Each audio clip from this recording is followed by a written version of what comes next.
Hey, what's up, everybody? BDF44 coming at you with another video. All right, so the Lakers lose 121-110. We have been eliminated from the playoffs officially. No play-in tournament, no playoffs. As I told you guys that it would be. Although I've said a lot of things, but that was one of the things that I stood on. In fact, my exact words were, I think I speak for everybody at Laker Nation when I say there ain't no way in hell this team is making the playoffs. And I think I said that maybe about a month ago. Thing was, a lot has changed since then, and there has been moments at a time since then where I felt this team was going to make the play-in tournament. So I can't really stand on it and say, yeah, see? No, I didn't really stand on that. But it was definitely something that came out of my mouth. And as I was watching this game, I just remember saying, I wasn't sure I wanted to stand on that because I didn't think I could speak for everybody in Laker Nation. But as it's played itself out, that is exactly what happened. We did not make the playoffs. We did not make the play-in tournament. And, I took a glance at the stats tonight for this game. And what really jumped off the page was how many times we got to the line.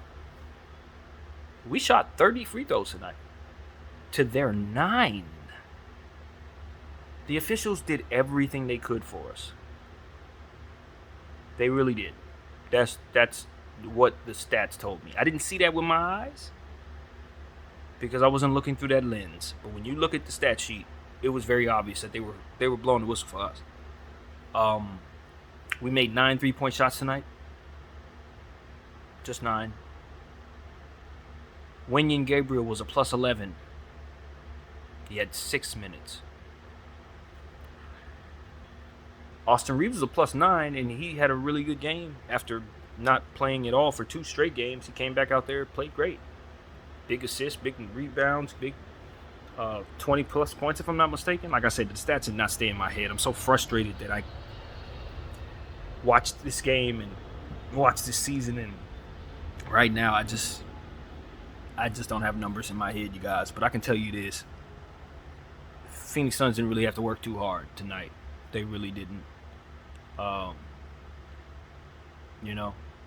They went out there. I got to give Ayton his credit. He took advantage of us out there quite a bit in that size disadvantage. Even though we did play Dwight some, we gave ourselves some size with AD, obviously, so we didn't really have a size issue as much. But as I told you guys early in the season before before AD got hurt, and that kind of got away from this because we hadn't seen him in a while. But tonight I was reminded, AD ain't a good rebounder. He gets rebounds. Stats will tell you he's a good rebounder, but fundamentally he's not. A lot of those rebounds that should be secured often get tipped out of his hands, or a lot of rebounds that should be coming down as rebounds get tipped, and often goes the other way. So I felt like we saw a lot of that tonight. Just situations where the rebound should have been secured, but because it was him down there tipping around, it just didn't fall in our hands. And that's just something he needs to work on. I always say that, there's certain things that players just have to, accept the fact that no matter how gifted you are, there's still some very serious, weaknesses that all of us have to deal with, whatever field we're in. And as it pertains to Anthony Davis, as gifted as he is at basketball, the 2 things that he needs to really, really do something about is his health and his rebounding.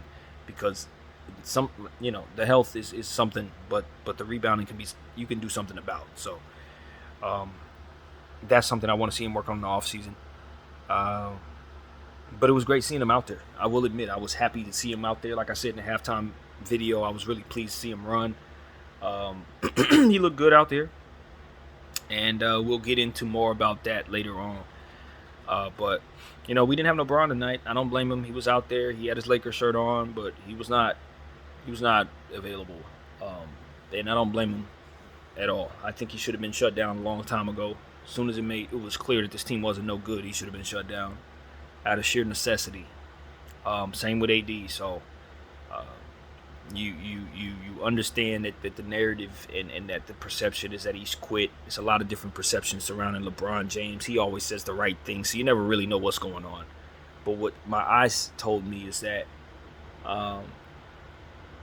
he's finally come around to realizing that it ain't all that wise running around with this team, this roster anymore. It's just unwise. Never mind scoring records and all that. This team is so bad that they rely upon you to do things that aren't physically healthy for you to do. And while when you're in a position to make the playoffs, it makes sense to kind of risk it. When we're in this position that we were in going into this game, it absolutely makes no sense to risk it. And I felt that we were in this position well before we actually got here. So that's just how that goes for me. I was especially pissed off tonight at Frank Vogel for leaving AD on the floor in the fourth quarter when it was very clear that the game was over. Very clear that we had been eliminated, knowing that the Spurs game had gone the way that it had. We literally had Anthony Davis running out there for about 6 or 7 minutes of meaningless basketball, knowing that he's, very, very fragile, injury prone, and knowing our cap situation and our asset situation as a whole, pick situation which doesn't exist. The importance that Anthony Davis represents on our team is extraordinarily more so important than maybe, say, another superstar for another team, based on the fact that they have more assets than we do. For a team that has so very few things that are worth anything, we are mighty frivolous and unwise with how we utilize those assets. Tonight, the organization failed itself. Not only in terms of losing this game and not making the playoffs, but in, once again, leaving Anthony Davis in a position to ultimately get injured for absolutely and utterly no gain, no reason whatsoever, nothing to gain for that. Mathematically, completely and utterly out of the playoffs, and you have this player running around that's on $200 million contract. Injuries just piling up left and right. Literally running around not even fully healthy from that injury. It should have been an executive phone call from Rob Pelinka to remove Anthony Davis from that basketball game. I'm not just blaming Frank Vogel. You got to take that out of his hands. If I'm the owner of the team, I'm calling someone to tell that coach to remove that player from that game. He means too much to the organization. He is too injury prone, and we ain't got nothing to play for. So everybody failed us there. The Lakers organization, their front office, their coaching staff failed them today, and we just happened to get away with it because Anthony Davis was able to keep himself from getting hurt out there. But the possibility, the sheer possibility alone, is worth being apprehensive and ultimately removing him from the game. No question about it. This team is going to get worse if what I'm seeing plays out the way it looked like it's playing out. It looks like they're in between their next bad decision. This is a front office, and I've said this a lot, so I know I'm a broken record, but this is a front office that is still making mistakes. We're seeing those mistakes being made right now, like literally tonight. With AD being on the floor, with them not playing Wenyen Gabriel but 6 minutes in a game like this. We saw Avery Bradley get so many minutes tonight. My God, Carmelo Anthony gets so many minutes tonight. I just really think this organization is so poorly run right now that it rivals some of the worst situations that I've followed. Like, seriously. Some of the worst situations. And not just NBA, I'm like NFL. I'm thinking about the Cleveland Browns. I'm thinking about all the Detroit Lions, all of the teams that from an executive standpoint have just made incredibly incompetent decisions. The Houston Texans, just incredibly incompetent. The Lakers are rivaling these situations. That's how bad things have gotten and how bad the ultimate results of these decisions have been. And this team, Vegas thought we were going to win the championship this year. They were putting us in a position to win the championship. We did not make the play-in tournament. They created a tournament so that teams like us could have a chance, and we didn't even get into that. You got 10 spots. The NBA I grew up watching only had 8 spots to make the playoffs. You was already out if you were us in the years that I was watching, but we had a chance to make this and just mismanaged it in so many different ways. You have to do things a certain way to get the result that the Lakers did this season. It wasn't just bad luck. It wasn't just injuries. You had to choose certain things. Lineup situations, rotation situations, plays that you run, certain things has to be decided upon in order to be as bad as we actually turned out to come in. Like, it was that type of decision making, repeated bad decision making, that ultimately led us to this situation, and we just suffer it as Laker fans. Now we look at this franchise. They talking about bringing in Doc Rivers.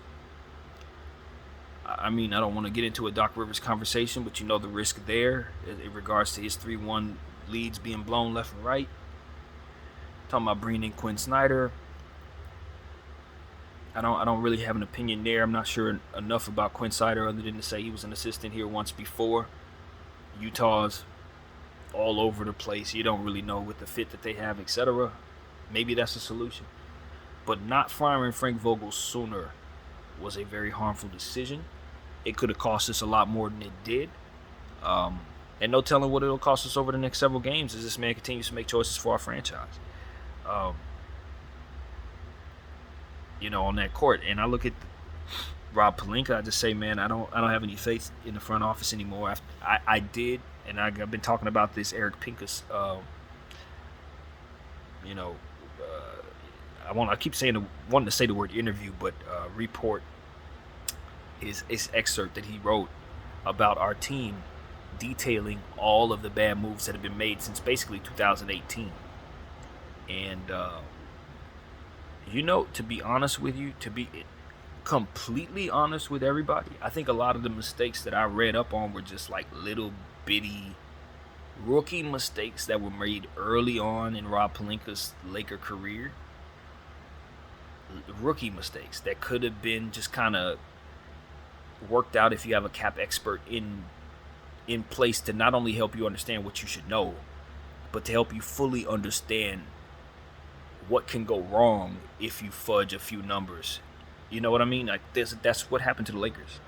They fudged more than a few numbers, and it sounds like just like what we were talking about, and a lot of people were talking about Magic Johnson when he got on First Take yesterday, and was kind of inaccurate or actually very inaccurate about what the Lakers were able to accomplish in terms of trades and stuff like that. If they would have kept this guy, they could have got that guy, that kind of thing. And it turned out it was inaccurate. It seems to me that the Lakers were kind of behaving like that when they were putting together the team back in 2018. It was like, details, don't worry about details. I don't care. Just get him here. Can we get him here? Get him here. And not being focused on, okay, we got to make sure we get him at this price so we can reserve this amount of money so that we can save ourselves over here. And if we do that, we can give this guy an extra year. And if we give that guy an extra year, then 2 years from now, we don't have to renegotiate to pay him $30 million. We can just get him on an easier deal because it'll slip in and it'll make sense. It's like those type of very, very important, detailed aspects of making transactions were just completely overlooked. And as a result, those little things turn into very big things because of how you have to margin and manage that cap. So that's what happened to the Lakers in a lot of different situations. Little things where they just said, give me that guy. I don't care how you get him, just get him here. And they did it the wrong way. So as a result of reading that article, which is the word I was looking for, that is what you see a lot of. Just a lot of rookie mistakes, a lot of just not detailed oriented thinking, And it looks like that's ultimately Magic Johnson's words on TV was a reflection of how the Lakers ultimately approached moving players around. And as a result, you get this big, huge hodgepodge of mismanagement and poor player evaluations and bad contracts and just underdeveloped players. Just weird stuff that you have to stumble completely into in order to actually be this bad.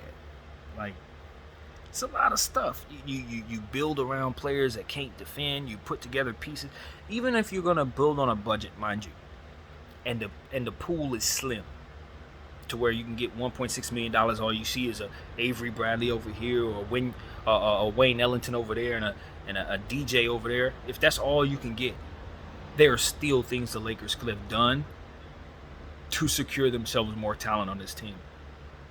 They messed up in those areas as well. So it's, like I said, a lot of stuff. And Pincus breaks it down quite a bit. And after reading all of that, I understand that a lot of those mistakes that were made back then, you can learn from those. Those are the type of mistakes where, yeah, you ain't gonna make that much decision again, because it hurt so bad to make it the first time that it's like, okay, it was a rookie mistake. I got it. We're not gonna do that again.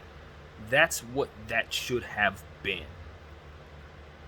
The problem is there's no really way of knowing if Rob Pelinka has worked all that out, because right after he started making those mistakes, it seemed to me that the ability to make decisions was probably removed from him after that. And then from there, we saw the infusion of Clutch, and all the bad decisions that came after that kind of can be credited to Clutch. You see what I'm saying? So it's like all the initial mistakes that make it so that we have THT on the contract we do right now, to why we don't have JaVale McGee and stuff like that. A lot of that stuff was just done just out of sheer overlooking details, and that's why the Lakers are going to suck for a long time, man, because of decisions that could have been made by moving 100,000 over here or 30,000 over there. So that's what Pincus gave us. He gave us that information, and the Kendrick Nunn situation, just mismanaging and misevaluating his potential. Even if he were fully healthy, I think they were putting too much on him to be something that he's not even supposed to be, which is like a backup for Russell Westbrook at point guard, when Kendrick Nunn is not a point guard at all. He's a shooting guard who doesn't particularly play defense at all. So it's just like, do you even know what you're paying for? Like, that's what you ask these guys. Like, you give Kendrick Nunn this $5 million trade exception, or rather the mid-level, and then you give Malik Monk this $2 million exception. The same mistake that they made with THT, the little fudge mistake that I said you can't make twice. Yeah, I gotta roll that back, because they made the same mistake with Austin Reeves. They only gave him a 2-year deal instead of giving him a 3-year deal, which would have made it much easier to negotiate with him later on. These are the things that's like, wow, even when I break down what happened, you actually have to realize that they are, in fact, making the same mistakes more than once. They're not learning because there's an example. So it's just, Jeannie's going to have to, as we always say, surround herself with people that she doesn't know who will have the Laker interest wrapped up in their own, so she can get the results that she's looking for. You can't keep doing things the same way and expecting better results. It's just going to be the same. And Laker Nation's going to lose patience with you eventually, Jeannie, if we keep on seeing these results. And we're gonna love you and your father forever, but there's only so much of this that we can be aware of before we start getting frustrated, And I guess one thing to watch all this stuff from afar and all of that, but then to see it detailed on paper, like all of the different decisions and mistakes and why they were mistakes, it's just like, yeah, this does fall back on Jeannie. She's got to make the tough decisions to let some people in that she's not comfortable letting in just yet, and that's a real thing, man. That's a real thing. Until you overcome that demon, it's going to reflect poorly on your team. It is just that simple. All of the Laker fans are telling you, please let some outsiders in. It doesn't mean get rid of our guys. Doesn't mean get rid of James Worthy and Magic Johnson and all of our lovely legends. But it does mean that you allow some new guys in to help you run today's organization. And don't let politics control that aspect of what you're doing. Let the game determine that. Let results determine that.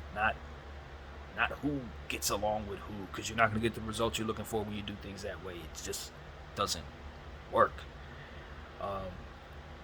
And so on and so forth, man. I'm absorbing the truth that this team did not make the playoffs. As a fan, like in real time, I'm sitting here really, really absorbing this. I'm not surprised, severely disappointed, but more so just angry. angry at the lack of urgency that I'm sensing from all of Laker Nation. And when they are applying urgency, it's pointed in the wrong direction. An urgency to rush back on the court for meaningless basketball. An urgency to get players off the floor that need to be on the floor and put players on the floor that need to be off of it. You know, I see Frank Vogel scrambling for rotations, but none of those rotations address the problems that we have. It's like he's constantly trying, looking for something, but what he's looking for doesn't give him anything that'll help him at all. It's just like, you really gonna watch you spin this thing in a million different ways except for the way you need to. It's just crazy. It's just crazy. Avoiding success, almost, it seemed to me. Or sabotaging it even worse. I don't know. I couldn't figure it out. Yeah, but there was a point out there tonight where I was watching AD run around. It's about the 7-minute mark in the fourth quarter. I looked over at Frank Vogel, and I'm trying to figure out, is he angry? Is this him saying, I hope AD gets hurt just to screw the organization because I know you're going to fire me? But then I'm looking at it and I'm like, nah, that's not what I'm sensing. What I'm sensing is just an absolute cluelessness. Like someone that just doesn't know that they're doing something that is terribly, terribly wrong. You know? And I look at Frank, I look in his face, he looks stressed. He looks overwhelmed. He looks like he's all over the place. And it's like he's got all this going on except for what he needs to have going on, which is the answers to fixing his problems. And I'm just like, I get it. He's probably taking on more than he's probably wanted to. Being a coach in this league, you don't want to take on the scrutiny that he's taking on being a Laker coach, especially this year. But, you know, just like I said about Russell Westbrook, there's a lot he could do about that. You know, with Westbrook, you could play better. With Coach, you can do some things that make sense. You know, listen to some people that are telling you to do some things that you aren't doing. That kind of thing. Because honestly, just, you know, not playing Dwight Howard throughout the most of the season, horrible decision. Even dating back to previous seasons, you think about how he handled Montrezl Harrell, horrible decision. You know how how he's leaned on certain veterans and not youngsters early in the season when his team was clearly having issues defensively. You know, running just a countless amount of issues that the Lakers had on the coaching side of things. And you know, I just understand that the Lakers are going to continue to have these problems for the rest of the season, for the last 5 games of the season, because they're not going to do what they should have did 3 months ago until this season is officially and utterly over. Now, we're mathematically out of this thing, but you know what could also still happen? These guys can still get hurt. That's the problem. Now, over the next 5 games, what I'm curious to see is if the Lakers are going to do themselves any favors whatsoever and start shutting people down. Or are they going to continue to be in denial about their situation and go out there running players that should be shut out? So, there's no more mathematics. There's no more play-in hopes. There's no more tournament. There's nothing. You're going to see an X next to the Lakers' name. You're going to see 11th place next to that. That's about as far as we can go. That's it. Which means there's no other reason to run anyone other than young players. Shrink your bench down to about 7 guys, and those 7 guys should all be under 25 years of age. AD, I'm sorry, you can't play no more, man. It's not even. This should not even be within your control anymore. You should be shut down by the organization. Bron, I don't even expect Bron to come back. Not this season. And Brody, I mean, obviously his health is of the utmost importance, just like AD's. You can't afford to let him go down with an injury. He's definitely opting in. $47 million. You're going to pay him that. Question is, are you going to be able to unload it so that somebody else will pay it? Not if he busts a knee within the next 4 games, you're not. not at all. You know, so I think that should be the priority. I mean, that should be the priority. So, I don't know, man. This Phoenix game, if you want to give the game ball to anybody, I barely even paid attention to what I was seeing in the second half. It was obvious to me that I was right about what I said in that first half video about even though we were down by 5, it didn't feel like we were close. I said it felt like we never were close. I thought they were toying with us, and then by the end of the game they would squeeze us, and that would be the end of it. And boy was I right. Boy was I right. Everything I thought was right. They just toyed with us until the end, and they squeezed us, and that was it. Squeezed us, or whatever the word. So, I thought we'd see a big game out of the Cam guys. Cam Payne played pretty well. Cam Johnson played pretty well. Didn't see as much of Cam Payne. That was because Chris Paul was playing. Booker coasted. Ayton coasted, as I said. JaVale blocking shots, doing great things, running the floor very well, as he always has. By the way, our trade for JaVale McGee, sending him to Cleveland, that rivaled the Zubac trade. When you look at actually how that played out, that was almost as bad as the Zubac trade. In fact, I could argue it was a little bit worse, because not only did we give away JaVale McGee for two players that had nothing at all to give us, but we also included a first-round pick just to be stupid about it. This is why I don't think we can move forward properly until Jeannie cleans house, because whoever okayed all of these little deals, if it was the Rambus people, they need to be removed, man. I know I'm speaking in circles, but it's obviously something that needs to be said more than once. Whoever has been suggesting these things be done must be gone. That's all. That's literally all. So, congratulations to the Phoenix Suns. They got the most wins they've ever had in a season. I think they're probably well on their way to their first NBA championship. If I'm a betting man, I'm probably going to go ahead and say it's them. They've been the best team all season. I think the reality is going to set in at some point that they really are the best team in the league. If they don't have any more injury issues and stuff like that, a guy like Mikal Bridges and Cam Johnson, those dudes just make that team too damn good. I'm sorry.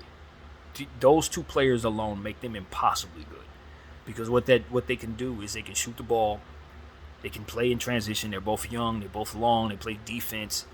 They can both give you 30-plus points on a very good night. They can both give you multiple steals on a very good night. They're just excellent wings. Excellent wings on a low price. And then you couple that with all the other talent. I just think at some point, if these playoffs could move as I think they are, especially if the Eastern Conference beat up on each other like they look like they're going to have to, Phoenix Suns are going to coast. If they can get past Memphis, they should pretty much win the West without any problem, in my opinion. Golden State is going to have to bow away because they're running into injury issues at the absolute worst time.